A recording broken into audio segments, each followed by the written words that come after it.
సాధారణంగా తమ ప్రేమ విషయం కూతురు తల్లిదండ్రులకు చెప్తే వారు ఒప్పుకోకపోతే అందరూ ఏం చేస్తారు? ఇంట్లో నుండి పారిపోయి తాను ప్రేమించిన వాడిని పెళ్లి చేసుకుని తల్లిదండ్రులకు దూరంగా ఉంటూ బ్రతుకుతూ ఉంటారు. అలా పారిపోయి పెళ్లి చేసుకుని బ్రతకటం మా వల్ల కాదు అని అనుకునే వాళ్ళు తమ ప్రేమను త్యాగం చేసి తల్లిదండ్రులు చూసిన వాళ్ళనే పెళ్లి చేసుకుంటారు. లేదా చాలా రేర్గా తల్లిదండ్రులు ప్రేమ పెళ్లికి ఒప్పుకోవడం లేదని ఆ అమ్మాయి ప్రాణం తీసుకోవడం లాంటివి చూస్తూ ఉంటాము. కానీ ఈ సంఘటనలో ఒక యువతి తాను లవ్ చేసిన అబ్బాయితో పెళ్లి చేయమని తల్లిదండ్రులని అడిగితే వారు ఒప్పుకోకపోవడంతో ఎలాంటి పని చేసిందో తెలుసుకుందాం. వికారాబాద్ జిల్లా బంట్వారం మండలం యాచారం అనే గ్రామంలో లక్ష్మీ దశరథ్ అనే దంపతులు నివసిస్తున్నారు.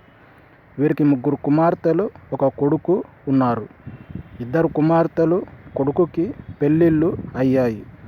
ఆఖరు కుమార్తె సురేఖ బీఎస్సీ నర్సింగ్ పూర్తి చేసి సంగారెడ్డిలోని ఒక ప్రైవేట్ ఆసుపత్రిలో నర్సుగా పనిచేస్తోంది. ఈమెకి పెళ్లి కాలేదు. పెళ్లి చేయాలని తల్లిదండ్రులు సంబంధాలు చూసే ప్రయత్నంలో ఉన్నారు. సురేఖ ఇన్స్టాగ్రామ్లో రీల్స్ చేసే క్రమంలో ఒక వ్యక్తితో ఏర్పడ్డ పరిచయం ప్రేమగా మారింది. ఇద్దరూ కొంతకాలం లవ్ చేసుకున్నారు. సురేఖ, ఆ వ్యక్తి వేర్వేరు కులాలకు చెందినవారు. కానీ ప్రేమకి అవేమీ అడ్డురావు కదా అని వీళ్ళు ప్రేమలో మునిగిపోయారు. సురేఖకు పెళ్లి సంబంధాలు చూస్తున్నారని తెలియడంతో ఆమె తల్లిదండ్రులతో తన ప్రేమ విషయం చెప్పింది. ఆ వ్యక్తి వివరాలు కనుక్కొని సురేఖ తల్లిదండ్రులు అతను సంప్రదించి మాట్లాడారు. కానీ ఆ వ్యక్తి కులం వేరుగా ఉండడంతో పెళ్లి చేయలేమని చెప్పి తమ కూతురు జోలికి రావద్దంటూ హెచ్చరించారు. దాంతో సురేఖ, ఆ వ్యక్తి ప్రాణం పోయినట్లు విలవెల్లాడారు. సురేఖ అప్పుడప్పుడు ఇంట్లో తల్లిదండ్రులతో కులాలు వేరైతే ఏంటి, పెళ్లి చేయమని అడగటం, వాళ్ళు ఒప్పుకోకపోవడం జరుగుతూనే ఉంది. దీంతో సురేఖ ఒక ప్లాన్ వేసింది. ఆ ప్లాన్ని తాను లవ్ చేసిన వ్యక్తితో చెప్తే అతను సరేనన్నాడు. జనవరి 24వ తేదీ శనివారం సురేఖ తాను పనిచేసే హాస్పిటల్లో అత్యవసర పరిస్థితుల్లో మత్తు కలిగించడానికి ఇచ్చే ఒక డ్రగ్ ఉంటుంది. దాని పేరు అర్టాసిల్. ఇది 2.5 ml కంటైనర్లలో అంటే బాటిల్స్లో ఉంటుంది. అలాంటి 4 కంటైనర్లను దొంగలించింది. మధ్యాహ్నం వేళ హాస్పిటల్లో వీక్లీ ఆఫ్ తీసుకుని ఇంటికి బయలుదేరింది. దారి మధ్యలో ఒక మెడికల్ షాపులో 2 సిరంజీలు తీసుకుంది. ఇంటికి చేరుకుంది. తల్లిదండ్రులు పొలం పనికి వెళ్ళారు. సాయంత్రం 6 గంటలకి వారు తిరిగి వచ్చారు. రాత్రి ముగ్గురు కలిసి భోజనం చేశారు.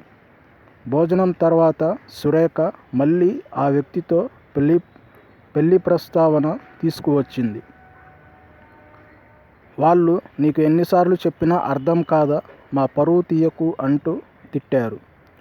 సరే, మీ ఇష్ట ప్రకారమే కానివ్వండి అని సురేఖ వారిని సముదాయించింది. తల్లిదండ్రులు పడుకోవడానికి రూమ్కి వెళ్ళారు. ఆ రూమ్కి సురేఖ వెళ్ళింది. రూమ్లో సురేఖ తల్లి ఒక్కరే ఉన్నారు.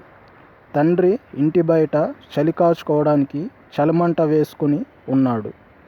సురేఖ తల్లితో, నీకు కీళ్ళ నొప్పులు ఎప్పటినుండో విపరీతంగా ఉన్నాయని అంటుంటావు కదా, నీకోసం నొప్పులు దూరం చేసే ఇంజెక్షన్ తెచ్చానని నమ్మించి తను హాస్పిటల్ నుండి తెచ్చిన మత్తు ఇంజెక్షన్ ఓవర్ డోస్ అంటే 5 ml ఇచ్చింది. వెంటనే సురేఖ తల్లి మంచం మీద కుప్పకూలిపోయింది. ఆమె మీద సురేఖ దుప్పటి కప్పింది. కాసేపటి తర్వాత తండ్రి రూమ్కి రాగానే అతనికి కూడా కీళ్ళ నొప్పులను తగ్గించే ఇంజెక్షన్ అని చెప్పి అదే విధంగా ఇవ్వడంతో అతను కూడా మంచం మీద కుప్పకూలిపోయాడు.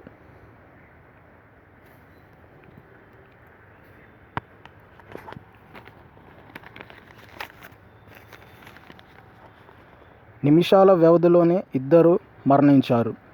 తెల్లారాక సురేఖ తన బ్రదర్ అశోక్కి ఫోన్ చేసి తండ్రి అప్పుల బాధ తాళలేక ఆత్మహత్య చేసుకున్నాడని, అతని మృతదేహాన్ని చూసి తల్లి గుండెపోటుతో మరణించిందని ఏడుస్తూ చెప్పింది.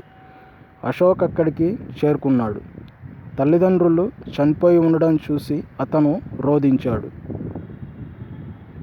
అందరూ కుటుంబ సభ్యులు అక్కడికి చేరుకున్నారు.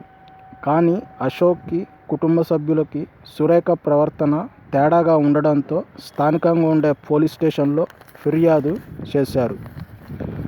పోలీసులు అక్కడికి చేరుకుని సంఘటనా స్థలాన్ని పరిశీలించారు. మంచం కింద 2 సిరంజిలను గుర్తించారు. వాటి చివర రక్తం అంటుకొని ఉంది. పోలీసులు అనుమానాస్పద మృతిగా కేసు నమోదు చేశారు. ఈ సిరంజులు ఏంటని సురేఖని అడిగితే ఆమె పొంతనలేని సమాధానాలు చెప్పడంతో పోలీసులు గట్టిగా విచారించేసరికి ప్రేమ పెళ్లికి ఒప్పుకోకపోవడంతో నేనే చంపానని సురేఖ ఒప్పుకుంది. ఈమెను అరెస్టు చేసి రిమాండ్కి తరలించారు. వీడియో నచ్చితే లైక్ చేయండి, షేర్ చేయండి, సబ్స్క్రైబ్ చేయండి, పక్కన ఉన్న బెల్ సింబల్ని యాక్టివేట్ చేయండి.